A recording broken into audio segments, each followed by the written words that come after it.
Hello, we are getting another episode done. This will be chapter 11 of Emma. Volume 1, chapter 11.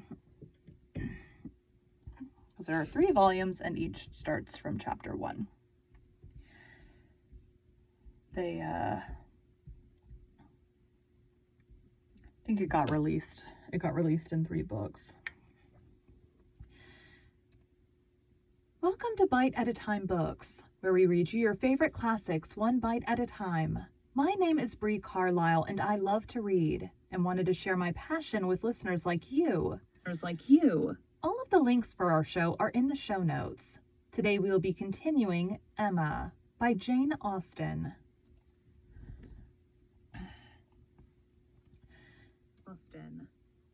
Chapter 11. Mr. Elton must now be left to himself. It was no longer in Emma's power to superintend his happiness or quicken his measure. It was no longer in Emma's power to superintend his happiness or quicken his It was no longer in Emma's power to superintend his happiness or quicken his measures. The coming of her sister's family was so very near. The coming of her sister's family was so very near at hand, that first in anticipation and then in reality it became henceforth her prime object of interest. And during the 10 days of their stay at Hartfield, it was not to be expected, she did not herself expect, that anything beyond occasional, fortuitous assistance could be afforded by her to the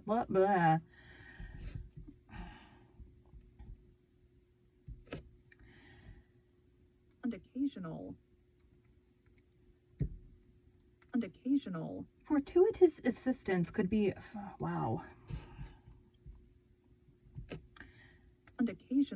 Fortuitous assistance could be afforded by her to the lovers.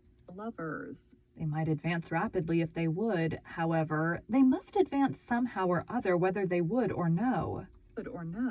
She hardly wished to have more leisure for them. There are people who the more you do for them, the less they will do for themselves. Mr. and Mrs. John Knightley, from having been longer than usual absent from Surrey, were exciting, of course, rather more than the usual interest. Till this year, every long vacation since their marriage had been divided between Hartfield and Donwell Abbey.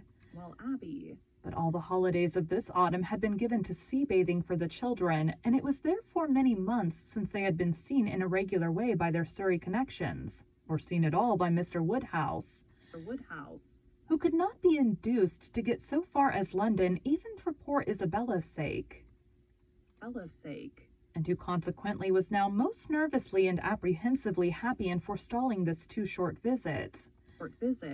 He thought much of the evils of the journey for her, and not a little of the fatigues of his own horses and coachmen, who were to bring some of the party the last half of the way. But his alarms were needless. The 16 miles being happily accomplished, and Mr. and Mrs. John Knightley, their 5 children, and a competent number of nursery maids, all reaching Hartfield in safety. The bustle and joy of such an arrival, the many to be talked to, welcomed, encouraged, and variously dispersed and disposed of, produced a noise and confusion which his nerves could not have borne under any other cause, nor have endured much longer even for this.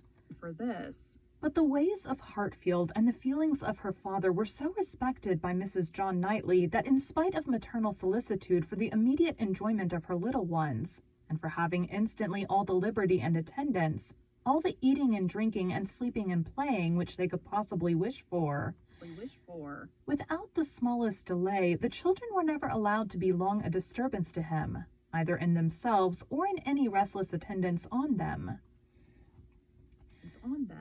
Mrs. John Knightley was a pretty elegant little woman of gentle, quiet manners, and a disposition remarkably amiable and affectionate. Wrapped up in her family, a devoted wife, a doting mother, and so tenderly attached to her father and sister that, but for these higher ties, a warmer love might have seemed impossible. She could never see a fault in any of them. She was not a woman of strong understanding or any quickness, and with this resemblance of her father, she inherited also much of his constitution. Was delicate in her own health, over careful of that of her children, had many fears and many nerves, and was as fond of her own Mr. Wingfield in town as her father could be of Mr. Perry. They were alike, too, in a general benevolence of temper and a strong habit of regard for every old acquaintance.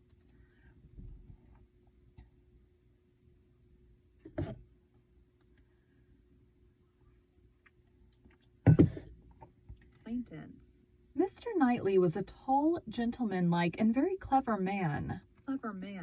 Rising in his profession, domestic and respectable in his private character, but with reserved manners which prevented his being generally pleasing and capable of being sometimes out of humor. He was not an ill-tempered man, not so often unreasonably cross as to deserve such a reproach.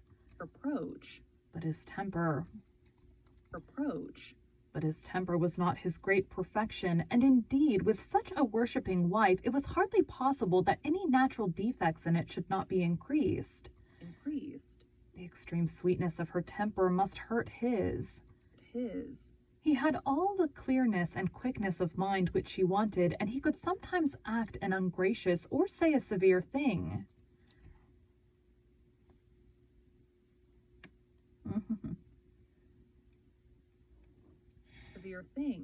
He was not a great favorite with his fair sister-in-law.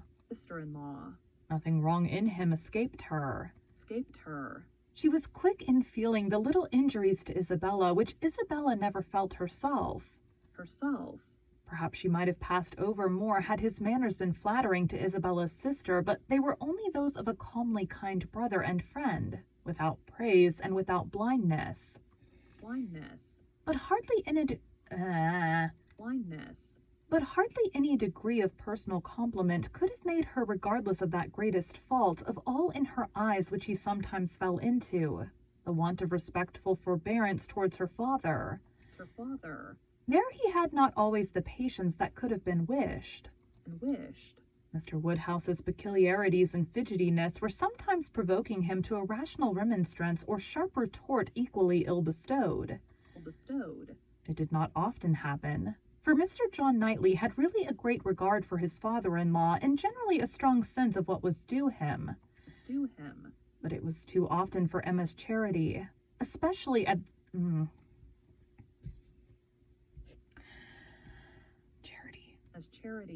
Especially as there was all the pain of apprehension frequently to be endured, though the offense came not. The beginning, however, of every visit displayed none but the properest feelings, and this being of necessity so short might be hoped to pass away in unsullied cordiality. They had not been long seated and composed when Mr. Woodhouse, with a melancholy shake of the head and a sigh, called his daughter's attention to the sad change at Hartfield since she had been there last.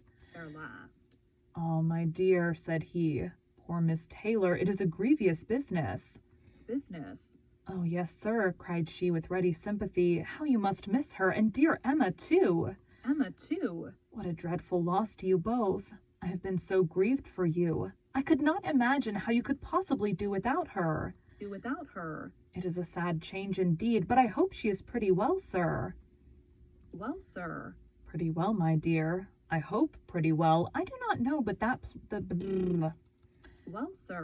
Pretty well, my dear. I hope pretty well. I do not know but that the place agrees with her tolerably." Mr. John Knightley here asked Emma quietly whether there were any doubts of the heir of Randalls. "Oh, no, none in the least. I never saw Mrs. Weston better in my life. Never looking so well. Papa is only speaking his own regrets." "Very much to the honor of both," was the handsome reply. "And do you see her, sir, tolerably often?" asked Isabella in a And do you see her, sir, tolerably often? Asked Isabella in the plaintive tone which just suited her father. Mr. Woodhouse hesitated. "Not near so often, my dear, as I could wish."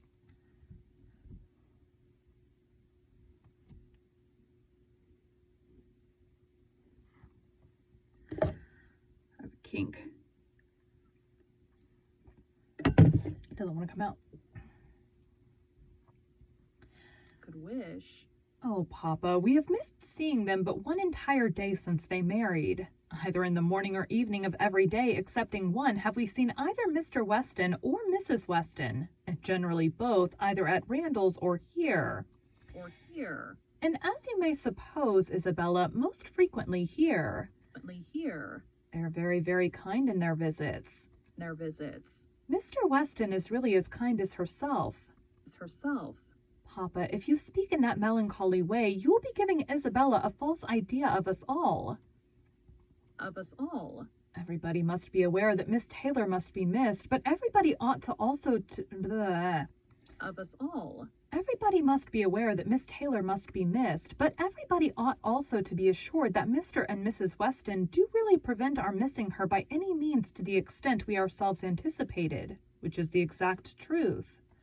It's truth. Just as it should be, said Mr. John Knightley, and just as I hoped it was from your letters. Your letters. Her wish of showing you attention could not be doubted, and his being a disengaged and social man makes it all easy. All easy. I have been always telling you, my love, that I had no... All easy. I have always been telling you, my love, that I had no idea of the change being so very material to Hartfield as you apprehended. And now you have Emma's account, I hope you will be satisfied. Satisfied. Why, to be sure, said Mr. Woodhouse. Yes, certainly, I cannot deny that Mrs. Weston, poor Mrs. Weston, does come and see us pretty often. Pretty often. But then, she is always obliged to go away again. Away again. It would be very hard upon Mr. Weston if she did not, Papa. You quite forget poor Mr. Weston. Mr. Weston. I think indeed, said John Knightley pleasantly, that Mr. Weston has some little claim. Little claim. You and I, Emma, will venture to take the part of the poor husband. Poor husband. I being a husband, and you not being a wife, the claims of the man may very likely strike us with equal force. Full force.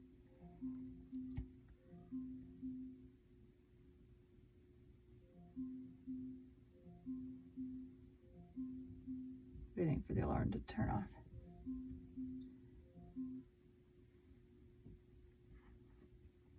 Full force. As for Isabella, she has been married long enough to see the convenience of putting all the Mr. Westons aside as much as she can. She can. Me, my love? Cried his wife, hearing and understanding only in part. Are you talking about me? Talking about me? I'm sure nobody ought to be or can be a greater advocate for matrimony than I am, and if it had not been for the misery of her leaving Hartfield, I should never have thought of Miss Taylor, but as the most fortunate woman in the world. And as to slighting Mr. Weston, that excellent Mr. Weston, I think there is nothing he does not deserve. Not deserve? I believe he is one of the very best-tempered men that ever existed. Excepting yourself and your brother, I do not know his equal for temper. For temper. I shall never forget his flying Henry's kite for him that very windy day last Easter, and ever since his particular kindness last September 12th in writing that note. That note? At 12 o'clock at night, on purpose to assure me that there was no scarlet fever at Cobham. Cobham.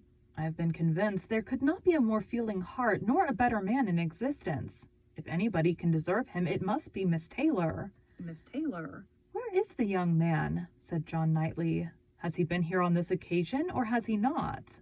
Has he not? He has not been here yet, replied Emma. There was a strong expectation of his coming soon after the marriage, but it ended in nothing, and I have not heard him mentioned lately. And lately? But you should tell them of the letter, my dear, said her father. Her father. He wrote a letter to poor Mrs. Weston to... Her father. He wrote a letter to poor Mrs. Weston to congratulate her, and a very proper, handsome letter it was. For it was. She thought... Oh my gosh. For it was. She showed it to me. I thought it very well done of him indeed.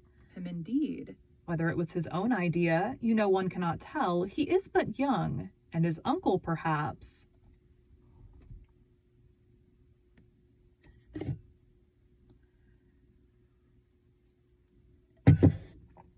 Perhaps. My dear Papa, he is 23. You forget how time passes. Passes. 23? Is he indeed? He indeed? Well, I could not have thought it, and he was but 2 years old when he lost his poor mother. Poor mother. Well, time does fly indeed, and my memory is very bad. Very bad. However, it was an exceeding good, pretty letter, and gave Mr. and Mrs. Weston a great deal of pleasure. Deal of pleasure. I remember it was written from Weymouth and dated September 28th and began, "My dear Madame," but I forget how it went on, and it was signed F.C. Weston Churchill. I remember that perfectly. Perfectly. "How very pleasing and proper of him," cried the good-hearted Mrs. John Knightley. John Knightley. "I have no doubt of his being a most amiable young man. Full young man. But how sad it is that he should not live at home with his father. His father. There is something so shocking in a child's being taken away from his parents and natural home. Natural home. I never could comprehend how Mr. Weston could part with him. Part with him. To give up one's child. I really never could think well of anybody who proposed such a thing to anybody else." Buddy else. "Nobody ever did think well of the Churchills, I fancy," observed Mr. John Knightley coolly. Coolly. "But you need not imagine Mr. Weston to have felt what you would feel in giving up Henry or John. Henry or John. Mr. Weston is a rather... excuse me. Henry or John. Mr. Weston is rather an easy, cheerful-tempered man than a man of strong feelings. He takes things as he finds them and makes enjoyment of them somehow or other, depending, I suspect, much more upon what is called society for his comforts. Comforts. That is, upon the power of eating and drinking and playing whist with his neighbors 5 times a week, than upon family affection or anything that home affords." Affords. Emma could not like what bordered on a reflection on Mr. Weston, and had half a mind to take it up, but she struggled and let it pass. Let it pass. She would keep the peace, if possible, and there was something honorable and valuable in the strong domestic habits, the all-sufficiency of home to himself, whence resulted her brother's disposition to look down on the common rate of social intercourse. Intercourse. And those to whom it was important, it had a high claim to forbearance.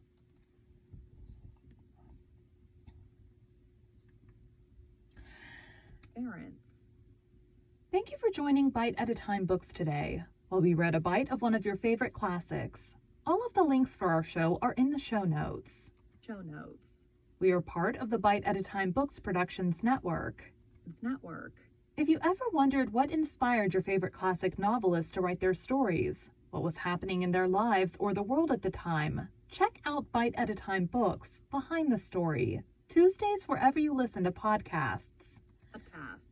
Again, my name is Bree Carlisle, and I hope you come back tomorrow while we take the next bite of Emma. That is it for today. Boop. Thanks, guys.